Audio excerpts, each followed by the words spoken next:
Hey guys, so today I wanted to sit down and talk to you guys about anxiety and ways to reduce your anxiety. It can be pretty hard. I have general anxiety disorder, panic attack disorder, and social anxiety. Um, I struggle with those three. They're all undiagnosed, but when you have anxiety, it doesn't necessarily have to be diagnosed.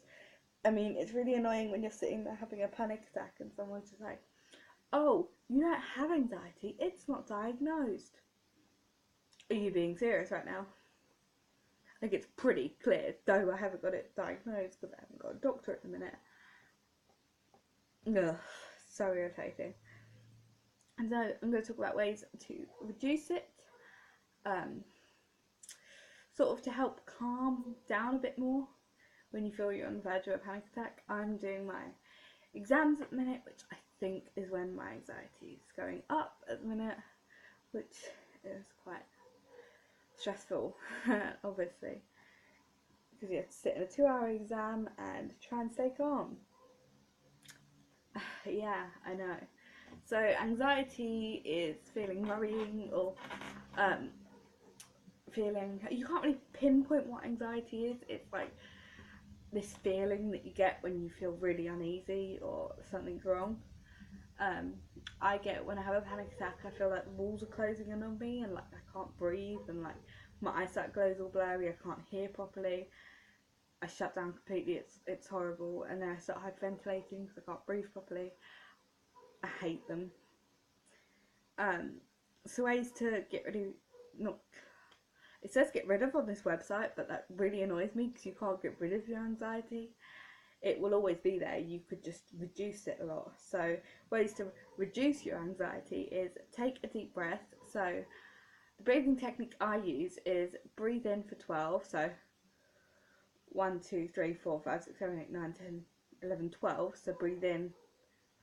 So breathe in like for 12 seconds. And then hold it for 7 and then breathe out for 12. It really helps, trust me. I've used that quite a few times. Accept that you're anxious. So sort of like accept it rather than try and deny it. Because I did that at the concert when I went to see James T.W. I sort of was standing there in the crowd and I was just like, no, you're fine. You're fine. Abby, you're fine.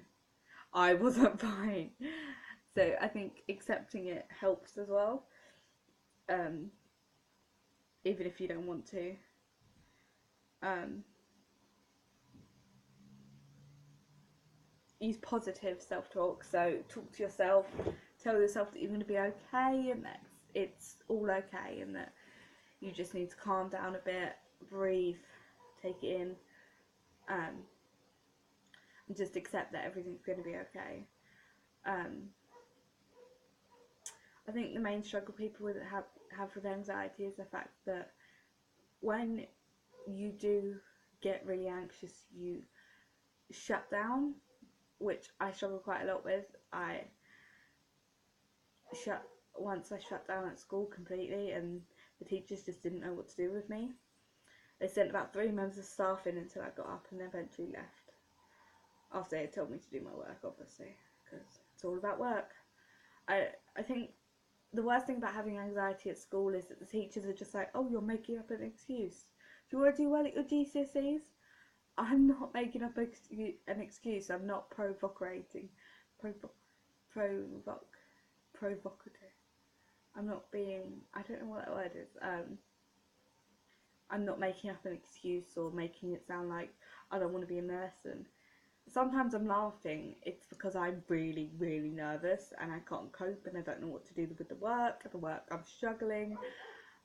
Stuff like that, and the teachers don't understand that sometimes you sit there, you don't understand the work, and you need help, but the teachers won't help you with the work. So it's like, oh, you've got to do it on your own because you're taking your GCSEs.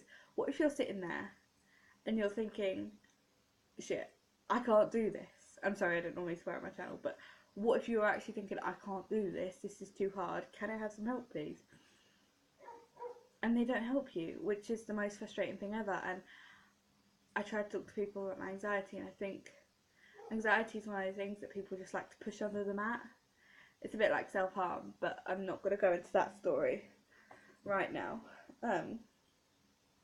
Yeah, it's one of those things that people don't like to talk about, which really irritates me. I think it should be talked about a lot, um, so, so people who do have anxiety can get help for it as well. Um, yeah, and also they're just like, what about when you get into the exam? Are you going to have a panic attack and walk out? If I'm having a panic attack, I'm going to walk out. I'm not going to sit myself in that room and make it even worse for myself. You have to think about it this way. If you're sitting in the night before an exam at like 11 p.m.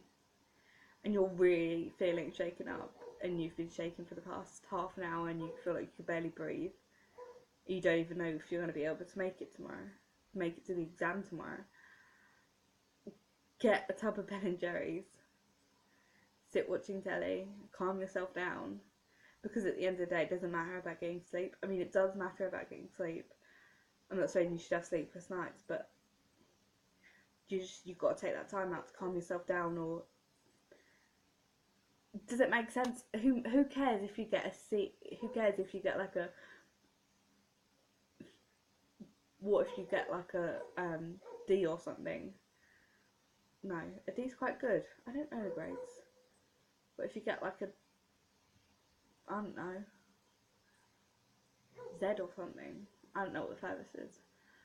It doesn't matter what grade you get, as long as you've calmed yourself down and you know that you're going to be okay. I think that's the thing about GCSEs, you've got to take care of yourself. You have to put you first, rather than taking care of other people.